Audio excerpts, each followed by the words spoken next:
So tonight we're Vision4dreams TV at the O2 Academy with Ms. Dynamite. So we're going to have a chat with her about her musical history so far and where we expect to find her next. The first thing is always we want to find out, what was your journey through the music business? So what was your rise through to prominence? I started off as an MC over 10 years ago. I worked on various pirate stations, and I started to perform in clubs all over the country. And I made a track called Boo with a producer called Sticky, and it just blew up. And from that, the rest was kind of history, really. I was signed to a major label and made the album, and then it kind of went from there. So naturally, most people still recognise or remember you as a multiple MOBA and Brit Award winner. How did that change your life, or how has it influenced you since then? Maybe change your music in any way?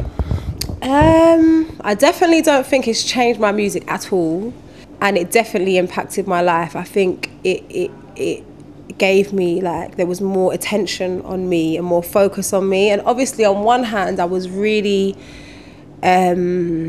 overwhelmed. I never made music thinking that so many people would be touched by it. I never kind of thought about the process that would take place once it got out of the studio and was played on radio and stuff. And I definitely never ever expected to be winning awards and stuff. That didn't ever enter my mind. So that was kind of hard to get used to, if I'm honest, without sounding ungrateful. I was just suddenly overnight, I'd sit on the bus and elderly ladies would be like, "Oh, Miss Dynamite," and I'd be like, "Oh my gosh, how the hell does she know who?" It was kind of crazy, but it's cool. I've evolved with it. As I said, you've been off the primary scene for a little while now. So how's your music's changed, and what were the influences, and have they changed in terms of your musical style? Not really. I don't think my influences will ever really change. I think I'm proper old school at heart.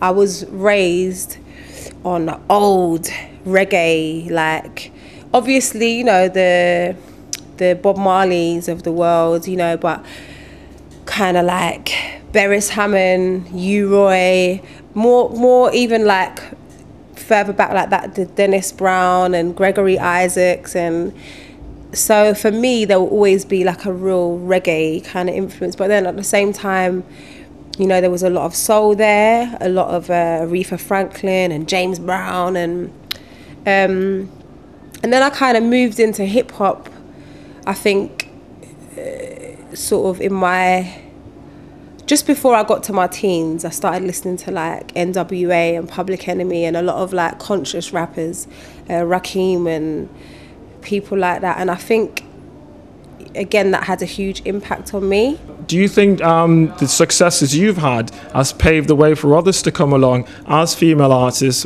particularly in a male-dominated industry? I would never ever like to take the credit for anything, I wouldn't, not like that anyway. I think it's very hard for women, full stop, in any walk of life in the world. It's very difficult. We live in a male dominated world. When you have this passion, whatever it is, be it a dancer, be it an actress, be it a whatever, but particularly in the music industry, it's there's this road that's really hard slog and a lot of fights and a lot of doors slammed in your face, and it's almost you will never get there.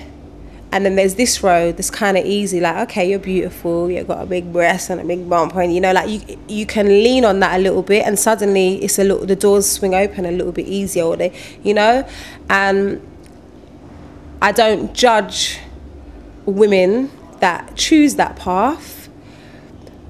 But as a woman, that I don't care how hard it gets, I'm always taking this road.